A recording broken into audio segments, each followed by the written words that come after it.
आणि महिंद्रा परिवारात काम केलं एक अभिमान असतो. एक महिंद्रा हे नाव जे कुठेही गेलं तरी एक अभिमानाने आपल्याला सांगता येतं. अशा कंपनीमधून तुम्ही आज रिटायर होत आहे. महिंद्राचं कामगार म्हटलं की त्याला पैशाची चुंचून नाही, पण महत्त्वाची गोष्ट म्हणजे स्वतःचं स्वास्थ्य आणि आपली फॅमिली याची काळजी घेणं गरजेचं असतं. आणि मला वाटतं की तुम्ही घ्याल तर रिटायर झाल्यानंतर थांबायचं नाही. आपण आपल्या प्रॅक्टिसेस किंवा आणि आपली मौज पूर्ण करायची असते ती तुम्ही निश्चित करा. त्याशिवाय जे इन्व्हेस्टमेंट आहे हे आजकाल भरपूर गोष्टी आलेल्या आहेत. तुम्ही काळजीपूर्वक इन्व्हेस्टमेंट करा, चांगली गाईडलाईन घ्या, भावनांना बळी पडू नका. म्हणजे काय असतं, मला पण मुलगा आहे मुलगी आहे सगळं ठीक आहे, पण आपली पुंजी आपल्यासाठी कुठेतरी स्थिर सावध ठेवा. भावनेच्या आधी जाऊन किती आम्ही उदाहरण आमची विज्ञान ऑफिसमध्ये कामे आहे, तर कृपया सगळ्या गोष्टी नीट ताचपून गोष्टी करा.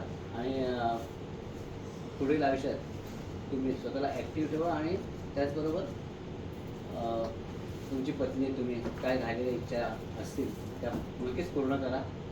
आणि ह्या निमित्त पूर्ण आमची युनिट कमिटीकडून तसेच आमच्या पूर्ण महिला परिवार आणि सर्व मेंबर्सतर्फे तुम्हाला पुढच्या वाटचालीला शुभेच्छा देतो. ते संबोधन